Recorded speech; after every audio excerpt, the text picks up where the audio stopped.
Hello मेरे प्यारे दोस्तों, स्वागत है आप सभी का यस कहानी 369 में। तो चलिए आज की कहानी करते हैं शुरू। विशाल के रोने की आवाज़ सुनकर कीर्ति दौड़कर आती है और उसे गोद में लेते हुए फोन पर बात करती है। चारों ओर नजर दौड़ाती है पर उसकी सास बिमला जी उसे नजर नहीं आ रही थी। वो गुस्से में पैर पटकती हुई बच्चे को संभालती है और फोन पर उसकी मीटिंग जारी रहती है। तभी सास को आता देखकर उन पर गर्म हो जाती है और कहती है, आप इसे अकेला छोड़कर क्यों चली गई थी? बच्चा कब से रो रहा है, आपको तो इसकी जरा भी फिक्र नहीं है। आपको तो बच्चे पालना आता ही नहीं है। छोटा बच्चा रो रहा है और उसे खुद जाने कहाँ चली गई, जरा भी बच्चे का ख्याल नहीं है। मुझे तो लगा आप इसे संभाल लेंगी। इतना कहकर गोद से उतारकर फिर से कमरे की ओर जाने लगती है। बिमला जी देखती ही रह गई, क्योंकि ऐसा पहली बार नहीं हुआ है जब बहू उन पर इस तरह से गर्म हुई है।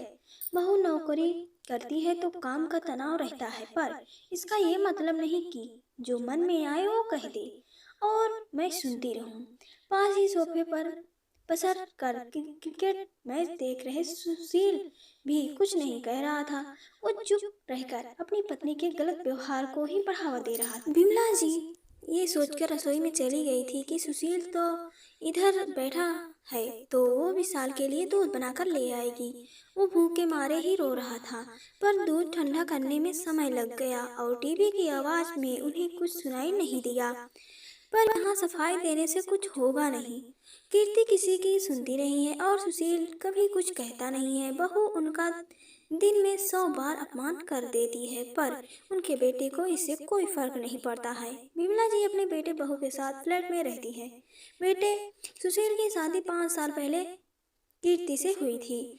कीर्ति और सुशील एक ही ऑफिस में काम करते थे, तो उन्होंने एक दूसरे को पसंद कर लिया था। सुशील के पिता का बरसों पहले निधन हो गया था। उन्होंने लोगों को टिफिन बनाकर देने का काम बरसों किया और इसी से सुशील का पालन पोषण किया, सुशील को पढ़ाया। जब सुशील अपने पैरों पर खड़ा हुआ तो उनकी मेहनत रंग लाई। अब सुशील उनसे कहता था कि ये टिफिन का काम बंद कर दो, पर उनका कहना था कि उनका खाना आज भी लोगों को बहुत पसंद आता है और कई बुजुर्ग और नौकरी पेशा उनसे टिफिन लेते हैं। शादी के बाद उनका ये काम कीर्ति को अभी अखरता था, पर वो अपने पुराने घर में ये काम करती रही। कीर्ति ने जल्दी ही नया फ्लैट ले लिया और सुशील को उसमें साथ लेकर आ गई कि उनका ऑफिस यहाँ से पास पड़ता है।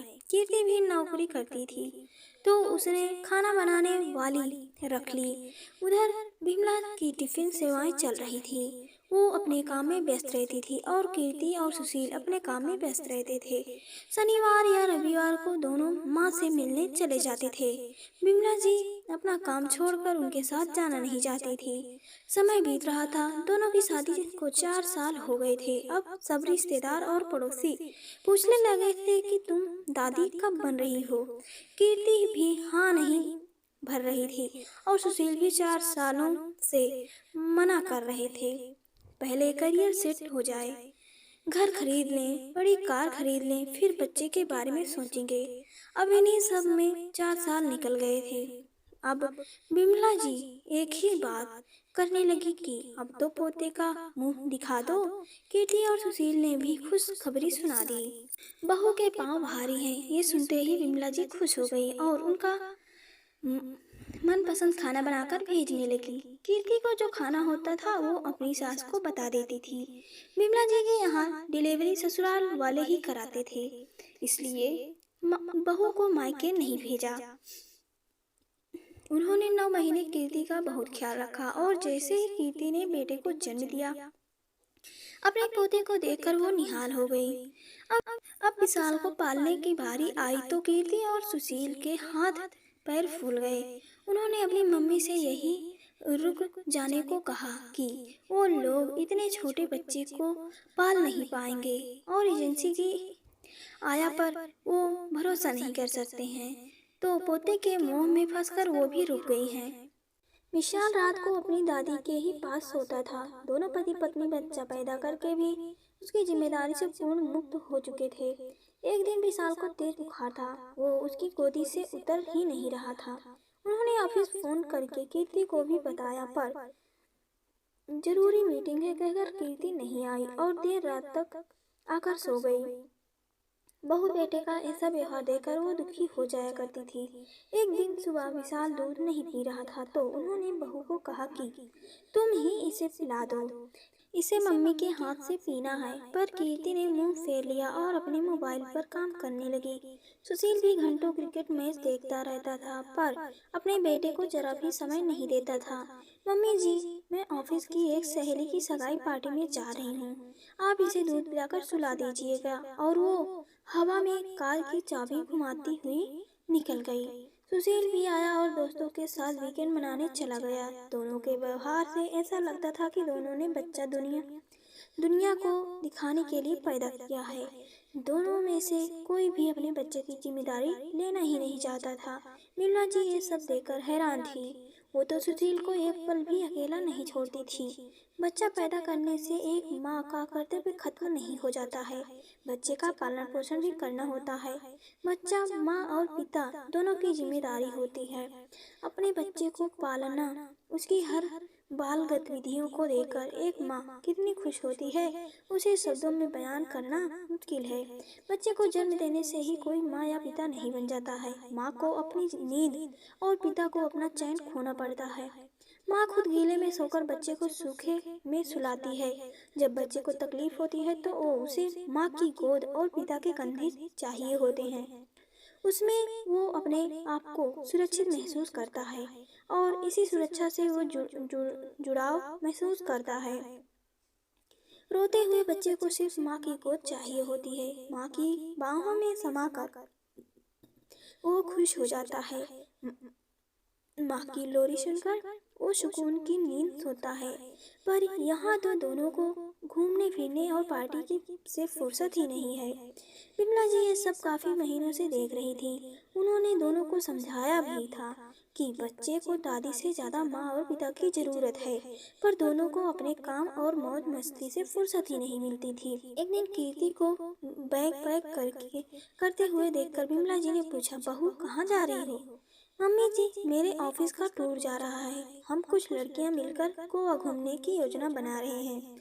4 दिन में मैं आ जाऊंगी। अच्छा है, पर विशाल कैसे रहेगा? इसे भी साथ ले जाओ, ये भी तुम्हारे साथ घूम लेगा। क्या? मैं इसे गोवा साथ ले जाऊंगी तो मेरी सारी ट्रिप भी खराब हो जाएगी। आप हो ना, इसको संभाल लेना। और आपको इस बुढ़ापे में काम ही क्या है?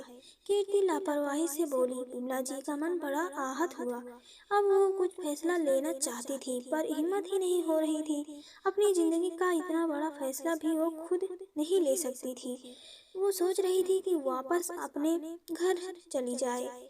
फिर उन्होंने बहुत सोचा और हिम्मत करके बोली, बहू, चाहे तुम कितनी ही पढ़ी लिखी नौकरी पेशा क्यों न हो, पर तुम्हें बोलने की तो जरा भी तमीज नहीं है। मैं इतने महीनों से तुम्हारा व्यवहार देख रही थी। जब तुम्हें बड़ों से बात करने की अक्ल नहीं है तो तुम अपने बेटे को संस्कार क्या दोगी? ये बच्चा तुम्हारी जिम्मेदारी है, मेरी नहीं। मैं इस बच्चे की दादी हूँ, पर तुमने तो मुझे आया बनाकर रख दिया है। तुमने तो इससे नजरें ही फेर ली है। ये बच्चा क्या तुमने मेरे भरोसे पैदा किया है?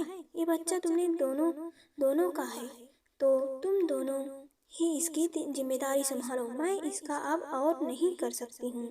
मुझे जाना होगा और अपनी टिफिन सेवाएं फिर से शुरू करनी है।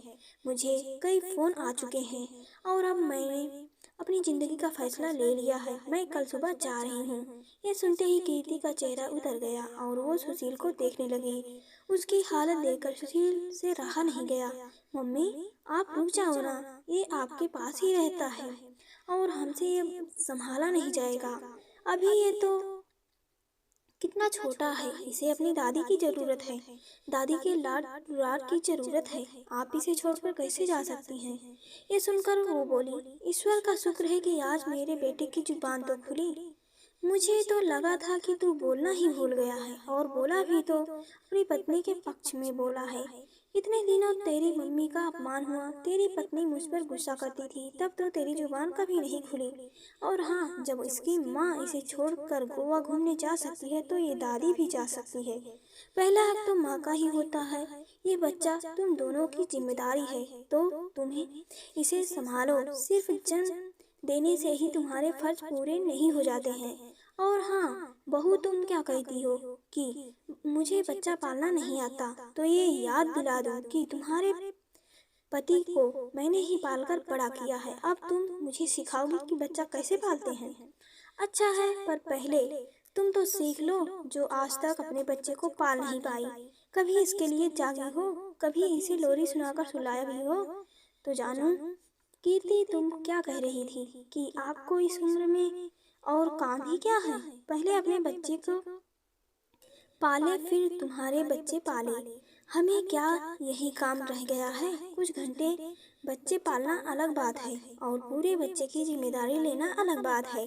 अब उम्र के हिसाब से थकान भी आती है। बच्चों के साथ ज़्यादा भागदौड़ी करने से घुटने में दर्द हो जाता है। बच्चे को 24 घंटे संभालना आसान नहीं है। फिर आजकल के बच्चों का खान पान, रहन सहन भी तो अलग होता है। उस दिन मैंने इसके दर्द को होने पर नाभि में हींग लगा दी थी तो तुम मुझ पर चिल्ला पड़ी थी। मालिश कर दी तो तुमने मुझे उलाहना दिया। मैं दवाई देना भूल गई तो तुमने मुझे अपनी काम वाली के सामने झिड़क दिया। क्या मेरी कोई इज्जत नहीं है? कभी कभी बच्चों को घरेलू इलाज भी देने पड़ते हैं। हर बात पर डॉक्टर की दवाई नहीं दी जाती है। विशाल के वैक्सीन का ध्यान भी मैं रखूं। उस दिन इसके डायपर खत्म हो गए थे तो तुमने मुझे कड़वी बातें सुना दी थी। क्या ये याद रखना तुम्हारा फर्ज नहीं है? ज्यादा गर्म दूध हो तो तुम मुझ पर चिल्लाती हो। सेरेलैक्स और खिचड़ी अच्छे से बनाती हूँ, पर तुम्हें तो नुक्स निकालने की आदत हो गई है। पर अब मुझसे और सहन नहीं होता है। मुझे तो कुछ नहीं आता है। मैंने तो बिना पिता के बच्चे को ऐसे ही पालकर बड़ा कर दिया है। अब तुम दोनों की बारी है। एक अच्छे माता पिता की तरह इसकी परवरिश करो और अच्छे संस्कार दो। और हाँ बहू, मुझे बच्चे पालने के अलावा एक काम और भी है। मेरा भी नाम पहचान है। केवल ऑफिस में काम करने से ही स्त्री की पहचान नहीं होती है। अपने हुनर से भी उसकी पहचान होती है। लोगों का पेट भरती हूँ। ये भी काम छोटा नहीं है। इसकी कमाई से ही मैंने तुम्हारे पति को पालकर बड़ा किया है। विमला जी अगली सुबह अपने पुराने घर की ओर चली गई। कीर्ति और सुशील को अपनी गलती समझ में आ गई थी। अब वो अपने बच्चे की परवरिश पर ध्यान देने लगे। कीर्ति ने वर्क फ्रॉम होम ले लिया था। सुशील भी मैच छोड़कर विशाल को समय देने लगा। विमला जी कभी कभी आकर अपने पोते से मिल जाती थी। उनकी अपनी टिफिन सेवाएं भी फिर से चलने लगी। पाठकों, कुछ युवाओं का आजकल यही हाल हो गया है। वो बच्चे तो पैदा कर देते हैं, पर बच्चे पालने की जिम्मेदारी से बचना चाहते हैं। बहू अपनी जिम्मेदारी सास पर थोप देती है। उन्हें बच्चे तो चाहिए, पर साथ में आज़ादी भी चाहिए। दादी अपनी जगह है, पर बच्चे को तो माता पिता का ही प्यार चाहिए। और दोनों का फर्ज है कि वो अपने बच्चे की परवरिश अच्छे से करें। और मेरे प्यारे दोस्तों, कहानी यही तक। कहानी आप सभी को कैसी लगी हमें कमेंट करके ज़रूर बताएं। अगर पसंद आए तो वीडियो को लाइक करें, शेयर करें और चैनल को सब्सक्राइब करें। और पूरी कहानी सुनने के लिए आप सभी का दिल से धन्यवाद।